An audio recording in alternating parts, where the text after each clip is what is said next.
আসসালামু আলাইকুম সম্মানিত দর্শক শ্রোতা, আপনাদের সবাইকে স্বাগতম আমার ছাদ বাগানের নতুন একটি ভিডিওতে। এই ভিডিওতে আমি আপনাদেরকে আমার ছাদ বাগানে থাকা আঙ্গুর গাছ সম্পর্কে গুরুত্বপূর্ণ কিছু তথ্য দেওয়ার চেষ্টা করব ইনশাআল্লাহ। তাই ভিডিওটি স্কিপ না করে সম্পূর্ণ দেখার অনুরোধ রইল। এই যে আমার সামনে আপনারা যে আঙ্গুর গাছটি দেখতে পাচ্ছেন, এই আঙ্গুর গাছটি হচ্ছে বাইকুনুর জাত। আমি যদি আপনাদেরকে ট্যাগটা দেখাই,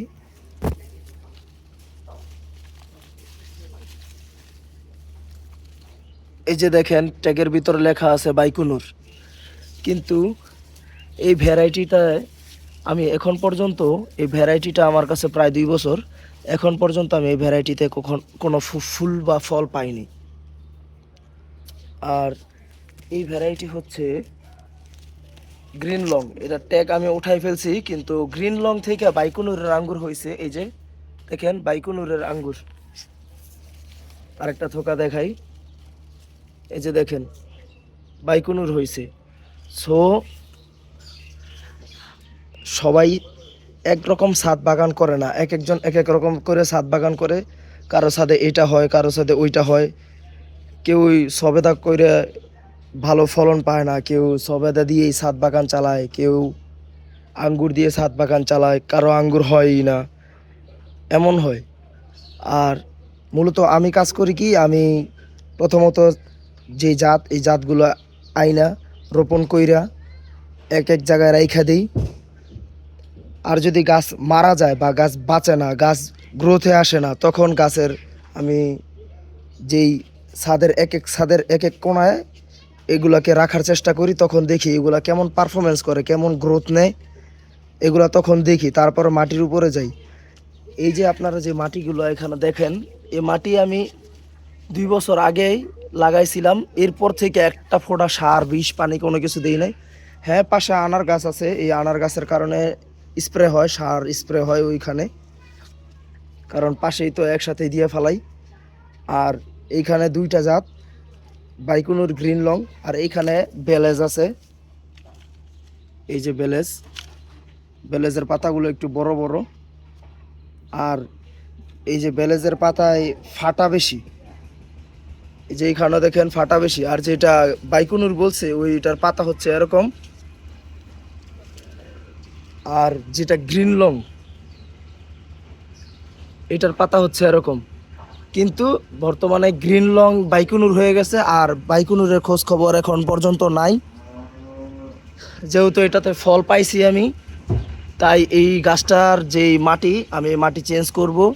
আমি এই মাটিতে বালি দিব না, কারণ আমি ম্যাক্সিমাম গাছে বালি দেই। এই যে পাশে আনার আছে, আনারের ভিতরে আমি 50% বালি, 50% মাটি দিয়ে আনার করছি। আলহামদুলিল্লাহ ভালো গ্রোথ, কিন্তু গাছ এত মোটা হয় না, আর ফলন তেমন আসে না। আসে আলহামদুলিল্লাহ প্রচুর আসে, কিন্তু ফলন ছোট থাকে।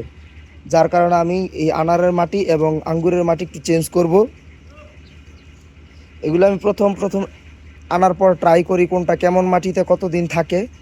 সবগুলো মাটিতেই রাখি, কিন্তু কোনটা কতদিন থাকে মাটিতে ওইটা আমি দেখি প্রথম। তারপরে এগুলাকে মাটির রেশু চেঞ্জ করি ইনশাল্লাহ। এখন বৃষ্টির সিজন চলতেছে, অফ সিজনের আঙ্গুর এগুলা। বৃষ্টির সিজন চলতেছে, বৃষ্টির সিজন যাওয়ার পর আমি এইগুলাকে এক একটাকে এক এক মাটির মতো সিস্টেম করে তৈরি করবো। যে যদি বাইকুনুর আমি 2-3টা গুটি কলম করি এই সিজনে, তাহলে আমি পরবর্তী এক একটা যেই কাটিং থেকে বা গুটি কলম থেকে আমি যে চারা উৎপাদন করব, এক একটা এক এক রকম মাটি দিয়ে আমি এগুলাকে স্থাপন করব। এবং যেগুলা যে আমাকে আরেকটা জাত দিছে, ভুল জাত কিনা সঠিক জাত আমি ওটা এখন পর্যন্ত জানি না। বাইকুনুর যখন আনছিলাম ওটাকে গ্রিন লং বলছিল, কিন্তু ওইটাতে সবসময় প্রতি 2 মাস পর পর ফুল আসতো। গ্রিন লংয়ে একবারও ফুল আসে নাই। হয়তো আমি ওনার সাথে কথা বলে ওনাকে জাতটা ব্যাক করে অন্য কোনো জাত আনতে পারি, অথবা আমি ওই জাতের উপরে অনেক কিছু গুটি কলম করে বা কাটিং করে আমি জাত উৎপাদন করে ওটার উপরে গ্রাফটিংও করতে পারি। আর যে ব্যালেস্টা আছে, ব্যালেস্টা সাধারণত কয়েক বছর পরেই হয়। আর ব্যালেস্টার জাতটা উনি একুরেট যে নির্দিষ্ট জাতে দিছে, অন্য কোনো জাতের সাথে মিক্স করে নাই, কারণ ওনার সাথে ব্যালেন্স ছিলই আলাদা। 6টা না 7টা ছিল, এক একটার দাম 500-600 করে এরকম ছিল গাছের হাইট অনুযায়ী। আর ওই যে বাইকুনুর, আমি এটা 2 বছর আগে 300 350 এরকম প্রাইজে নিয়েছিলাম। লোরাস এবং বাইকুনুর দুইটাই আমি এরকম প্রাইজে নিয়েছিলাম। এই যে দেখেন বাইকুনুর আঙ্গুর যেটা হয়, এটা একটু চোক্কা চোক্কা চোক্কা চোক্কা একলর মতো হয়। আপনারা যারা ছাদ বাগানে আঙ্গুর লাগাবেন তারা বাইকুনুর, একলো, লোরাস, ডিকসন এই সমস্ত জাত লাগানোর চেষ্টা করবেন। এগুলো টেবিল গ্রুপের আঙ্গুর, এগুলো মোটা হয়, বড় হয়, লাল কালারের হয়। লোরাসটা হলুদ হয়, হলুদ হলুদ বলতে সাদা, অফ হোয়াইট এরকম, ইয়েলো একটা টোন থাকে, কিন্তু এগুলো লাল কালার হয় বাইকুনুর, একলো। আর গ্রিন লংটা গ্রিন কালারই থাকে। গ্রিন লংটা বাজারে অ্যাভেলেবেল পাওয়া যায়। গ্রিন লং জাতটা ভালো, ওইটাও প্রায় 12 মাসই। আর বাইকুনুরও 12 মাসই। আর একলো কখনো বছরে একবার, 4-5 বছর পরও 2বার হতেও পারে।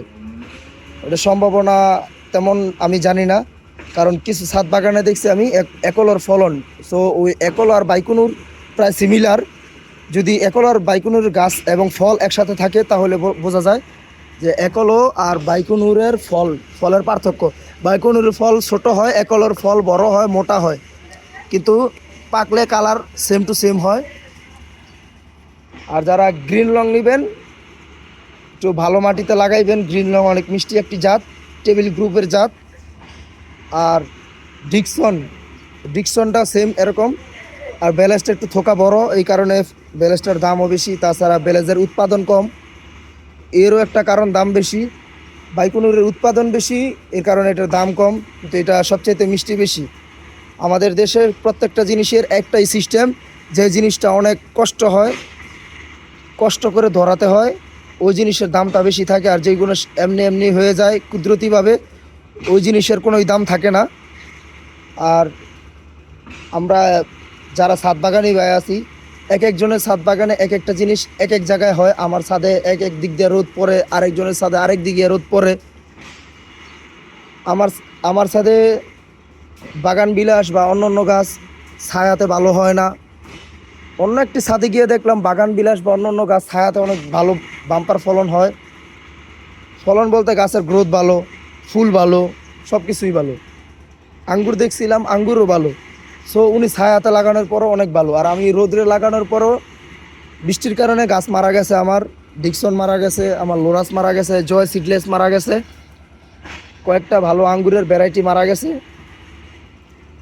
আর যেহেতু আমি কনফার্ম হয়ে গেছি, আমি এই জায়গা থেকে এই গাছটি সেপারেট করে, ফলটা কিছুদিনের ভিতরে পেকে যাবে, লাল হয়ে যাবে, ফলটা সেপারেট করে আমি ওই জায়গায় গুটি কলম বসানোর জন্য বিভিন্ন বাংলা পদ্ধতি অবলম্বন করব। তখন আপনাদেরকে এই পদ্ধতির একটি ভিডিও অবশ্যই আপনাদেরকে দেখাবো, আমি কিভাবে এইগুলোকে বাংলা পদ্ধতিতে গুটি কলম করি। এটা অনেক সহজ। যারা নতুন ছাদ বাগানে ভাই আছেন তাদের জন্য ওই ভিডিওটা থাকবে। আর আজকে যারা এই পর্যন্ত ভিডিওটি দেখছেন তাদের সবাইকে অসংখ্য ধন্যবাদ।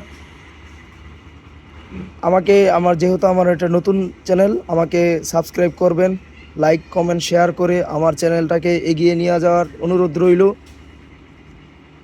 আপনাদের সাথে আজকে এই পর্যন্তই। সামনের অন্য কোনো ভিডিওতে দেখা হবে ইনশাআল্লাহ। ভালো থাকবেন, সুস্থ থাকবেন। আসসালামু আলাইকুম।